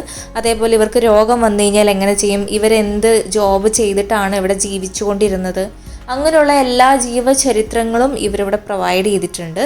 നമുക്കിങ്ങനെ ഓരോ റൂമുകളിലായിട്ട് കയറി കാണുവാണെങ്കിൽ പ്രതിമകളൊക്കെ ആയിട്ട്, അതേപോലെ പണിഷ്മെൻറ്റ്സ് ഒക്കെ എങ്ങനെയാണ് ഇവർ കൊടുക്കുന്നത്, ഒരാൾ മരിച്ചു കഴിഞ്ഞാൽ എന്ത് ചെയ്യും, അങ്ങനെയുള്ള കാര്യങ്ങളൊക്കെ ഇവർ പ്രൊവൈഡ് ചെയ്തിട്ടുണ്ട്. സോ ഇതാണ് ഞാൻ പറഞ്ഞ നടരാജ. ഇത് എനിക്ക് തോന്നുന്നു സൊറാസ്ട്രിയൻസ് കുറേ കാലം ഇവിടെ ഉണ്ടായിരുന്നു. അതിനുശേഷം പിന്നെ അവരെല്ലാവരും ഇവിടുന്ന് പോയി എന്നാണ് എനിക്ക് തോന്നുന്നത്. പക്ഷേ അവരുടെ ഒരു ഓർമ്മയ്ക്കും ഒക്കെ ആയിട്ട് അവരുടെ ജീവചരിത്രം ഇവിടെ വെച്ചിട്ടുണ്ട്. എന്താണേലും അവരുടെ ചരിത്രമൊക്കെ നല്ല വെൽ പ്രിസർവ്ഡ് ആയിട്ട് വെച്ചിട്ടുണ്ട്. നമുക്കിവിടെ കുറേ റൈറ്റപ്സ് ഉണ്ട്, അതേപോലെ കുറേ ഇമേജസ് ഇവിടെ അറ്റാച്ച് ചെയ്തിട്ടുണ്ട്. അതുകൊണ്ട് നമുക്കിതെല്ലാം പയ്യെ വായിച്ചു കഴിഞ്ഞാൽ ഇവരുടെ ജീവചരിത്രങ്ങളും ഒക്കെ നമുക്കിവിടെ കാണാൻ പറ്റും. അപ്പോൾ കൂടുതലായിട്ട് ഇവർ ഫയറിനെയാണ് ആരാധിച്ചിരുന്നത്. അതുകൊണ്ടാണ് ഇവിടെ ഒരു ഫയർ ടെമ്പിളൊക്കെ ഉള്ളത്. പിന്നെ അവരുടെ ബിൽഡിങ്സും അങ്ങനെയുള്ള കാര്യങ്ങൾ. അപ്പോൾ ഈ ഒരു റൂമെന്ന് വെച്ച് കഴിഞ്ഞാൽ നല്ല ചെറിയ ഡോറാണ്, നമുക്ക് തല മുട്ടാതെ കുനിഞ്ഞ് വേണം കയറാൻ വേണ്ടിയിട്ട്. സോ ഈ ഫയർ ടെമ്പിൾ കണ്ടതിന് ശേഷം ഞങ്ങൾ വേറൊരു സ്ഥലത്തേക്കാണ് പോയത്. ഇതും ആക്ച്വലി നാച്ചുറലായിട്ട് ഫയർ നിലനിൽക്കുന്നൊരു സ്ഥലമാണ്. എനിക്ക് തോന്നുന്നു ഏകദേശം എല്ലാവരും തന്നെ ഈ പ്ലേസ് വിസിറ്റ് ചെയ്യാതെ പോകത്തില്ല. അപ്പോൾ ഇവിടെയും ചെറുതായിട്ട് സൊറാസ്ട്രിയൻസ് ഉണ്ടായിരുന്ന സമയത്ത് അവർ യൂസ് ചെയ്തിരുന്ന സാധനങ്ങളും ഒക്കെ ഇവിടെ ജസ്റ്റ് ഡിസ്പ്ലേ ചെയ്ത് വെച്ചിട്ടുണ്ട്. നമുക്ക് ജസ്റ്റ് അവരെ ഒരു ചരിത്രത്തിലൂടെയൊക്കെ ഒന്ന് കാണാൻ പറ്റും. അതേപോലെ ഇതൊരു നാച്ചുറലായ പ്രോസസ്സാണല്ലോ, അപ്പോൾ അതിൻ്റെയൊക്കെ ഒരു ഡിസ്പ്ലേ ഒക്കെ ഇവിടെ കൊടുത്തിട്ടുണ്ട്. എങ്ങനെയാണ്, എന്തുകൊണ്ടാണ് അങ്ങനെ തീ വരുന്നതെന്നൊക്കെ. ശരിക്കും നല്ല ചൂടുള്ളൊരു സ്ഥലമാണ്. പക്ഷേ എന്തായാലും ഇതൊരു അത്ഭുതമാണല്ലോ. അതുകൊണ്ട് നമ്മൾ കാണാതെ ഇരിക്കത്തുമില്ല. ഏകദേശം കുറേ പേര് ഇവിടെ കാണാൻ വന്നിട്ടുണ്ടായിരുന്നു. ഇത് ഞാൻ നേരത്തെ പോയ ആ ഒരു ഫയർ ടെമ്പിളിൻ്റെ കഥയാണ് അവർ ആ ഒരു സ്ക്രീനിൽ കൂടെ കാണിക്കുന്നത്. അതേപോലെ അവർ യൂസ് ചെയ്തിരിക്കുന്ന സാധനങ്ങൾ അങ്ങനെയൊക്കെയുള്ള. അപ്പോൾ ഇപ്പം സൊറാസ്ട്രിയൻസ് അവിടെ ഇല്ല, പക്ഷെ അതിൻ്റെ ചരിത്രങ്ങളൊക്കെ ഇവരിവിടെ സൂക്ഷിച്ച് വെച്ചിട്ടുണ്ട്. കുറച്ച് താഴേക്ക് സ്റ്റെപ്പായിട്ടുണ്ട്. അപ്പോൾ അത് ഇറങ്ങിക്കഴിഞ്ഞാൽ മാത്രമേ നമുക്ക് ആ തീ കാണാൻ പറ്റുള്ളൂ. അതിൻ്റെ അടുത്തേക്ക് അങ്ങനെ പോകാൻ പറ്റില്ല, കാരണം നല്ല തീ ആയതുകൊണ്ട് നല്ല ചൂടെടുക്കും. നമുക്കറിയാമല്ലോ, നമ്മൾ കത്തിച്ച് കഴിഞ്ഞാൽ ഇപ്പോൾ എവിടെയെങ്കിലും കൂട്ടമായിട്ട് കത്തിച്ച് കഴിഞ്ഞാൽ അടുത്തേക്ക് നമുക്ക് പോകാൻ പറ്റില്ലല്ലോ, ആ ഫ്ലെയിംസിന് നല്ല ചൂടായിരിക്കും. അത് കഴിഞ്ഞിട്ട് നമുക്കൊരു ഫോട്ടോ സ്പോട്ട് പോലെ അകലെ ഇങ്ങനെ ഒരു റൈറ്റപ്പ് ഉണ്ട് ആ സ്ഥലത്തിൻ്റെ. അവിടെ നിന്നിട്ട് കുറേ പേര് ഫോട്ടോ എടുക്കുന്നുണ്ടായിരുന്നു. അപ്പം ഞങ്ങളും ഫോട്ടോ എടുത്തിട്ടുണ്ടായിരുന്നു. അതേപോലെ ഈ തീയിൻ്റെ സ്ഥലത്തും ഞങ്ങൾ ഫോട്ടോ എടുത്തിട്ടുണ്ടായിരുന്നു. അപ്പം ആ ഒരു തിരക്കൊക്കെ ഒഴിഞ്ഞതിന് ശേഷം അവിടെ പോയി ഫോട്ടോ എടുക്കാമെന്ന് വെച്ചിട്ട് ഞങ്ങൾ ആ ഒരു സ്ഥലത്ത് പോയി ഫോട്ടോ എടുക്കാൻ വേണ്ടി കുറച്ച് നടന്നു. ഈ ഒരു ഏരിയ കുറച്ച് വിജനമായ ഏരിയാസാണ്. നമുക്കിവിടെ നിന്ന് കഴിഞ്ഞാൽ അകലെ കുറച്ച് റെസിഡൻഷ്യൽ ഏരിയാസൊക്കെ കാണാൻ പറ്റും. പക്ഷെ ആ ബിൽഡിങ്സൊക്കെ കണ്ടപ്പോൾ എനിക്കൊരു എന്താ പറയുക പെയിൻ്റ് ഒന്നും അങ്ങനെ ഇല്ലാതെ ഭയങ്കര ഗ്ലൂമി ആയിട്ട് എനിക്ക് തോന്നി. എനിക്ക് തോന്നുന്നു കാറ്റൊക്കെ ഉള്ളതുകൊണ്ട് മണലൊക്കെ അങ്ങനെ അടിക്കുന്നതുകൊണ്ടായിരിക്കാം ഇവരുടെ പെയിൻറ്റ് ഏകദേശം ആ ഒരു മണലിൻ്റെ കളറിനോട്ട് സിമിലറായിട്ട് ഇവർ കീപ്പ് ചെയ്തതെന്നാണ് എനിക്ക് തോന്നുന്നത്. അപ്പം ഞാൻ അങ്ങനെ സ്പോട്ട് ചെയ്തൊരു വീടാണിത്. പൊതുവേ എനിക്കങ്ങനെ വീട് ഒറ്റയ്ക്ക് അങ്ങനെ അധികം ഇവിടെ കാണാൻ പറ്റിയിട്ടില്ല. കുറേ ഫ്ലാറ്റുകളൊക്കെയാണ് കണ്ടത്. അപ്പോൾ ജസ്റ്റ് ഒന്ന് സ്പോട്ട് ചെയ്തപ്പോൾ ഞാൻ ജസ്റ്റ് സൂം ചെയ്തെടുത്തതേ ഉള്ളൂ. അതുമാത്രമല്ല, അധികം വീടുകളൊന്നും ഇല്ലാത്ത ഒരു ഏരിയയിൽ ഒറ്റപ്പെട്ട് കിടക്കുന്ന ഒരു വീടാണ്. എനിക്ക് തോന്നുന്നു പുതിയതായിട്ട് പണിയുന്നൊരു വീടാണെന്നാണ് എനിക്ക് തോന്നുന്നത്. അപ്പോൾ ഇവിടെയാണെങ്കിലും കുറേ ടിക്ടോക്കേഴ്സിൻ്റെയും അതേപോലെ റീൽ എടുക്കുന്നവരുടെയും ഇൻഫ്ലുവൻസേഴ്സിൻ്റെയൊക്കെ തിരക്കായിരുന്നു. അപ്പോൾ അവിടെ നിന്ന് ഞങ്ങൾ അതിന് ശേഷം ഫോട്ടോയ്ക്ക് എടുത്തിട്ട് പിന്നെ ഈ തീയൊക്കെ ഒന്ന് കാണാമെന്ന് വിചാരിച്ചു. അപ്പോൾ ഇത് ശരിക്കും ഒരു അത്ഭുതമാണ്, ഇതൊരിക്കലും അണയത്തില്ല. അപ്പോൾ ഇതാണ് ഞങ്ങളെടുത്ത ഫോട്ടോ. സോ ഈ ഒരു ഇതിന് ശേഷം ഞങ്ങൾ പിന്നെ കാണാൻ പോയത് മഡ് വോൾക്കാനോ ആണ്. അത് കുറച്ച് ഡിസ്റ്റൻസിലായിരുന്നു. അപ്പോൾ ഈ മഡ് വോൾക്കാനോ എന്ന് വെച്ച് കഴിഞ്ഞാൽ ഭയങ്കര മെഡിസിനൽ യൂസ് ഉള്ളൊരു സാധനമാണ്. ഇവിടെയും നല്ല വിജനമായ സ്ഥലമാണ്. കാരണം വോൾക്കാനോ നല്ല യൂസ്ഫുൾ ആണെങ്കിലും ഇവിടുത്തെ വെള്ളം എന്ന് വെച്ച് കഴിഞ്ഞാൽ ഈ ഒരു മഡ് വോൾക്കാനോ മിക്സ്ഡ് ആയിട്ടുള്ള ടൈപ്പ് വെള്ളമാണ്. അത് മാത്രമല്ല, എപ്പോൾ വേണേലും എവിടെ നിന്ന് വേണേലും ഇത് പൊട്ടാം. അതുകൊണ്ട് മണ്ണൊക്കെ നോക്കിക്കഴിഞ്ഞാൽ ഇങ്ങനെ വിണ്ട് ഇരിക്കുന്ന പോലത്തെ ഒരു മണ്ണാണ്. അപ്പോൾ ഇവിടെ അങ്ങനെ ജനവാസ കേന്ദ്രമില്ല. പക്ഷെ ഇതിന് ഫസ്റ്റ് ഒരു ഓഫീസ് പോലെ ഇരിക്കുന്ന സ്പേസ് എന്ന് വെച്ച് കഴിഞ്ഞാൽ അത്യാവശ്യം നല്ല സ്പേസാണ്. ഫുൾ ഒരു ഭയങ്കര നീറ്റ് ആൻഡ് ക്ലീൻ ആണ്. അതുപോലെ തന്നെ എനിക്ക് ഈ ഒരു ആർക്കിടെക്ചർ ആണെങ്കിലും ഭയങ്കര ഇഷ്ടമായി. അപ്പോൾ ഈ ഒരു സ്ഥലത്തിനെ പറ്റി ഒരു റൈറ്റപ്പ് ഉണ്ട് ഇംഗ്ലീഷിലും അതേപോലെ തന്നെ അവരുടെ ഭാഷയിലും ഈ ഒരു മഡ് വോൾക്കാനോനെ പറ്റിയുണ്ട്. എനിക്ക് തോന്നുന്നു അത്യാവശ്യം വലിയൊരു അസർബൈജാനിലെ ഈ മഡ് വോൾക്കാനോ അത്യാവശ്യം അറിയപ്പെടുന്ന ഒരു മഡ് വോൾക്കാനോ ആണ്. അസർബൈജാനിലും പിന്നെ വേറൊരു സ്ഥലത്ത് മാത്രമേ ഈ മഡ് വോൾക്കാനോ ഉള്ളൂ എന്നാണ് എനിക്ക് തോന്നുന്നത്. ഗിന്നസ് വേൾഡ് റെക്കോർഡൊക്കെ കിട്ടിയിട്ടുള്ളൊരു മഡ് വോൾക്കാനോയാണ്. ഇവിടെ വേൾഡ്സ് ലാർജസ്റ്റ് മഡ് വോൾക്കാനോ എന്നൊക്കെ പറഞ്ഞ് ഇവിടെ സ്പെസിഫൈ ചെയ്തിട്ടുണ്ട്. അപ്പോൾ ഇതാണ് ശരിക്കും മഡ് വോൾക്കാനോ. നമ്മൾ വിചാരിക്കുന്ന പോലെ അഗ്നിപർവ്വതം പോലെ പൊട്ടിത്തെറിക്കൊന്നുമില്ല. പക്ഷെ ചെറുതായിട്ട് ഇങ്ങനെ കുമ്മള പോലെ കാണാൻ പറ്റും. അത് ഇങ്ങനെ തൊടാനൊന്നും അനുവദിച്ചില്ല. ജസ്റ്റ് ഇങ്ങനെ നടക്കാൻ വേണ്ടിയിട്ട് ഒരു നടപ്പാത ആക്കിയിട്ടുണ്ട്. അതിൽ കൂടെ നടന്നിട്ട് നമുക്കിങ്ങനെ കാണാൻ മാത്രമേ പറ്റുള്ളൂ. ഇറങ്ങാനോ അല്ലെങ്കിൽ അത് തൊടാനോ ഒന്നും വിട്ടില്ല. പിന്നെ അതേപോലെ മഡ് വോൾക്കാനോൻ്റെ വെള്ളമൊന്നും വാങ്ങാൻ വേണ്ടിയിട്ടൊന്നും ഇവിടെ വെച്ചിട്ടുണ്ടായിരുന്നില്ല. പക്ഷെ നല്ല മെഡിസിനൽ വാല്യൂസ് ഉള്ളതാണെന്നൊക്കെ വായിച്ചറിഞ്ഞു. എന്താണ് അത് തൊടാൻ വിടാഞ്ഞതെന്നറിയില്ല. പക്ഷെ എനിക്ക് തോന്നുന്നു ചിലപ്പം സ്ഥലം ഇങ്ങനെ നമ്മൾ ചവിട്ടുന്ന സ്ഥലം ചിലപ്പോൾ കുഴിഞ്ഞു പോവാം, അങ്ങനെയുള്ള ചാൻസൊക്കെ ഉണ്ട്. അതുകൊണ്ടായിരിക്കാം ഇറങ്ങാനൊന്നും വിടാഞ്ഞത്. പക്ഷെ നമ്മൾ നോക്കുകയാണെങ്കിൽ കണ്ടോ, ഇങ്ങനെ ആ വോൾക്കാനോന് ശേഷം ആ മഡ് വോൾക്കാനോ ഇങ്ങനെ ഒലിച്ച് വരുന്നത് കാണാൻ നല്ല രസമാണ്. നമുക്ക് കാണുമ്പോൾ ഇങ്ങനെ തൊടാൻ തോന്നും. നല്ലൊരു സോഫ്റ്റായിട്ടിരിക്കും. പക്ഷെ ഇങ്ങനെ കാണാൻ മാത്രമേ പറ്റുള്ളൂ. കാണുമ്പോഴാണെങ്കിലും നല്ല സ്മൂത്തായിട്ടാണെന്ന് പോകുന്നത്. നമുക്ക് തോന്നുമ്പോൾ ഇതിങ്ങനെ കൊമ്മള പോലെ പൊട്ടുന്ന കാണാം. ചില സമയത്ത് അടങ്ങിയിരിക്കും, ചില സമയത്ത് ഇത് പൊട്ടും. അങ്ങനെ ഭയങ്കര ഡിസ്റ്റർബൻസ് ആയിട്ടോ അങ്ങനെ പൊട്ടിത്തെറിക്കും അങ്ങനെയൊന്നും ഉണ്ടായിരുന്നില്ല.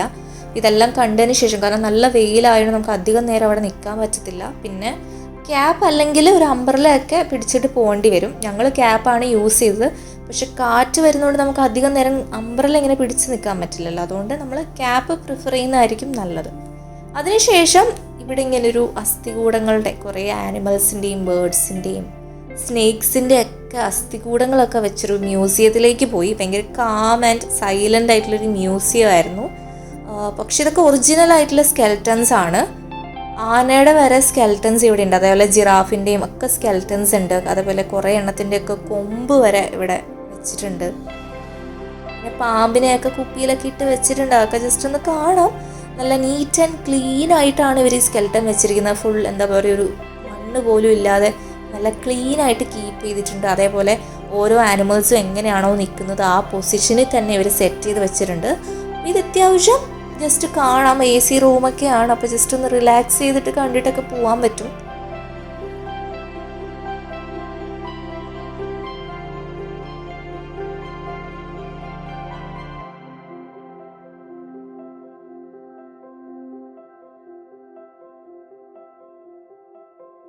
എനിക്ക് തോന്നുന്നു 4th ഡേ അത്യാവശ്യം പെട്ടെന്ന് തന്നെ കഴിഞ്ഞു. കാരണം ഇത്രയൊക്കെ 4ാമത്തെ ദിവസം കാണാനുണ്ടായിരുന്നുള്ളൂ.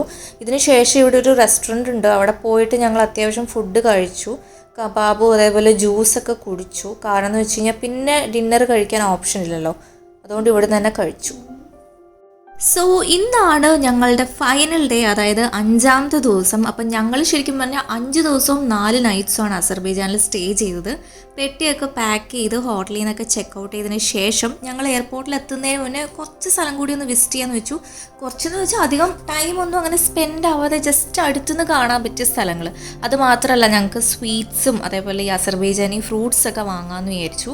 അപ്പം ഞങ്ങൾ പിന്നെ പോയതെന്ന് വെച്ചാൽ ഹൈദർ അലിയേവിൻ്റെ ഒരു മ്യൂസിയത്തിലാണ്. എനിക്ക് തോന്നുന്നു ഓൾമോസ്റ്റ് എല്ലാവരും കണ്ടൊരു സ്ഥലമായിരിക്കും. ഈ ഒരു ബാക്കുവിൽ വന്നിട്ടുണ്ടെങ്കിൽ എല്ലാവരും മസ്റ്റായിട്ടും വിസിറ്റ് ചെയ്തിരിക്കുന്ന ഒരു സ്ഥലമായിരിക്കും ഈ ഒരു മ്യൂസിയം. കാരണം ആർക്കിടെക്ചർ വൈസ് ശരിക്കും പറഞ്ഞാൽ ഒരു അമേസിങ് ആയിട്ടുള്ള ഒരു പ്ലേസ് ആണ്. ഇതിൻ്റെ ടിക്കറ്റ്, ഒരു ടിക്കറ്റിന് 740 ഇന്ത്യൻ റുപ്പീസാണ് വരുന്നത്. അത്യാവശ്യം മ്യൂസിയമൊക്കെ കാണാൻ ഇഷ്ടമുള്ളവരാണെങ്കിൽ എനിക്ക് തോന്നുന്നു ഈ ഒരു മ്യൂസിയം നമുക്ക് നല്ലപോലെ എൻജോയ് ചെയ്യാം. കാരണം വിൻറ്റേജ് മോഡൽ കാറുകളും അതേപോലെ ഇവരെ തന്നെ പരവതാനി, അതേപോലത്തെ കുറച്ച് സ്റ്റൈലിഷ് ആയിട്ടുള്ളതും, അതുമാത്രമല്ല കൗതുകം തോന്നിക്കുന്ന രീതിയിലുള്ള ഡിസൈനിങ് ഒക്കെ ഇവരിവിടെ കൊടുത്തിട്ടുണ്ട്. അതർവൈസ് നോക്കുവാണെങ്കിൽ ജസ്റ്റ് ഒരു ടൈം പാസ് പോലെ കാണാവുന്നതേ ഉള്ളൂ. അങ്ങനെ നീണ്ടു നിവർന്നൊന്നുമില്ല. പിന്നെ ഇവിടുത്തെ സ്റ്റെപ്പൊക്കെ ആണെങ്കിലും ഞാൻ പറയില്ല, ഒരു ആർക്കിടെക്ചറൽ ബ്യൂട്ടി ഉണ്ട്, അല്ലെങ്കിൽ ഒരു വെറൈറ്റി ഉണ്ട്. നമ്മൾ നോക്കിയും കണ്ട് നടക്കണം, അല്ലെങ്കിൽ നമ്മൾ തട്ടി വീഴാനുള്ള ചാൻസ് ഉണ്ട്. അങ്ങനെ കുറച്ച് വെറൈറ്റീസ് ആയിട്ട് ഓരോരോ സെക്ഷൻസ്, അങ്ങനെ അടുപ്പിച്ച് കുറേ സെക്ഷൻസ് ഒന്നും ഇല്ല, പക്ഷേ കുറച്ച് വെറൈറ്റീസ് ആയിട്ട് അവിടെ ഇവിടെയൊക്കെ ആയിട്ട് കുറച്ച് ഐറ്റംസ് കാണാനുണ്ട്. ഞങ്ങൾക്ക് വേഗം തന്നെ എയർപോർട്ട് എത്തേണ്ടതുണ്ട്. അധികം ടൈമൊന്നും സ്പെൻഡ് ചെയ്യാനില്ലാത്തതുകൊണ്ടും ജസ്റ്റ് ഒന്ന് ഓടി ജസ്റ്റ് കാണാനേ പറ്റുള്ളൂ. ഇവരെന്താ പറയുക ഈവൻ ആനിമൽസിൻ്റെ അല്ലെങ്കിൽ ബട്ടർഫ്ലൈസിൻ്റെ അതേപോലെ അങ്ങനെയുള്ള കുറച്ച് ഐറ്റംസും, അതേപോലെ മ്യൂസിക്കൽ ഇൻസ്ട്രുമെൻറ്റ്സ്, അങ്ങനെയുള്ള സാധാ മ്യൂസിയത്തിലൊക്കെ നമ്മൾ ഡിസ്പ്ലേ ചെയ്യുന്ന ഐറ്റംസ് മാത്രമേ ഇവിടെ കൊടുത്തിട്ടുള്ളൂ. സോ അത് കണ്ടതിന് ശേഷം ഞങ്ങൾ ജസ്റ്റ് ഷോപ്പിലൊക്കെ പോയി ഫ്രൂട്ട്സ് വാങ്ങി, അതേപോലെ സ്വീറ്റ്സ്, വീട്ടിലേക്കുള്ള സ്വീറ്റ്സൊക്കെ വാങ്ങിയപ്പോൾ കാണാൻ നല്ല ചേലാണേലും സ്വീറ്റ്സിന് വലിയ സ്വീറ്റ് ഒന്നും ഉണ്ടായിരുന്നില്ല. അതുകൊണ്ട് നമ്മളെപ്പോഴും ടേസ്റ്റ് ചെയ്തതിന് ശേഷം മാത്രം ഇവിടെയുള്ള പലഹാരങ്ങളും ഫുഡുകളൊക്കെ വാങ്ങാൻ പാടുള്ളൂ. ഇനി ഒരിക്കൽ കൂടി ഞാൻ ഈ സ്ഥലം വിസിറ്റ് ചെയ്യുമോ ചോദിച്ചു കഴിഞ്ഞാൽ ഇല്ല. കാരണം ഇത് 1 ടൈം നമുക്ക് ട്രാവൽ ചെയ്യാൻ പറ്റിയൊരു സ്ഥലമാണ്. അത്യാവശ്യം ഒരു ട്രാവലിൽ തന്നെ നമുക്ക് അത്യാവശ്യം കാണാനുള്ള സ്ഥലങ്ങളും ഒക്കെ നമ്മൾ കണ്ടിട്ടുണ്ടാവും. അപ്പോൾ ഇനിയും ഈ ഒരു സ്ഥലത്തേക്ക് വരാൻ ഞാൻ ചാൻസ് കുറവാണ്. കാരണം നമുക്കിപ്പോൾ യൂറോപ്പൊക്കെ പോകണം, പക്ഷെ അതിനുള്ള ബഡ്ജറ്റ് ഇല്ല, അല്ലെങ്കിൽ വിസ കിട്ടാനൊക്കെ ബുദ്ധിമുട്ടാണെങ്കിൽ യൂറോപ്പിന് അടുത്തൊരു സ്ഥലമാണല്ലോ, അപ്പം നമുക്ക് ഈ ഒരു സ്ഥലം ചൂസ് ചെയ്യാം. പക്ഷേ 1 ടൈം വാച്ച് ചെയ്യാനുള്ളതേ ഉള്ളൂ. ഇവരുടെ എയർപോർട്ട് ആണെങ്കിലും കുറച്ച് അത്യാവശ്യം നല്ല ചെക്കിംഗ് ഉണ്ട്. പുറത്ത് തന്നെ ബാഗേജ് ഒരു ചെക്കിംഗ് ഉണ്ട്. അതിനുശേഷം ഒരു നീണ്ട ക്യൂ ഉണ്ടായിരുന്നു. അങ്ങനെ കുറച്ച് ഡിഫിക്കൽട്ടീസ് ഉണ്ടായിരുന്നു. പക്ഷെ അതർവൈസ് ഇവരുടെ ആർക്കിടെക്ചറൊക്കെ നോക്കുവാണെങ്കിൽ നല്ല അടിപൊളിയാണ്. ഇവിടെ ആ ഒരു ബാക്കു സിറ്റീൻ്റെ ഒരു മോഡൽ തന്നെ ഇവർ ക്രിയേറ്റ് ചെയ്തിട്ടുണ്ട്. പിന്നെ ഇവിടുത്തെ ലോഞ്ച് റൂം എന്ന് വെച്ച് കഴിഞ്ഞാൽ ഫുഡ് ഞാൻ പറഞ്ഞ പോലെ നമുക്ക് കഴിക്കാൻ പറ്റിയ ഐറ്റംസ് ഒന്നും ഉണ്ടാവില്ല. ബണ്ണൊക്കെ വെച്ച് നമ്മൾ അഡ്ജസ്റ്റ് ചെയ്യേണ്ടി വരും. സോ ഇന്നത്തെ എൻ്റെ ട്രാവൽ വീഡിയോ ഇവിടെ അവസാനിച്ചിരിക്കുമെന്ന് നിങ്ങൾക്ക് എല്ലാവർക്കും ഇഷ്ടമായി ഞാൻ വിശ്വസിക്കുന്നു. ഇഷ്ടമായെങ്കിൽ കൂടുതൽ വീഡിയോസിന് വേണ്ടിയിട്ട് എൻ്റെ ചാനൽ സബ്സ്ക്രൈബ് ചെയ്യണം. അതുപോലെ വീഡിയോസ് എല്ലാവർക്കും ഷെയറും ചെയ്യണം, ലൈക്കും ചെയ്യണം, കമൻറ്റും ചെയ്യണം. Thank you.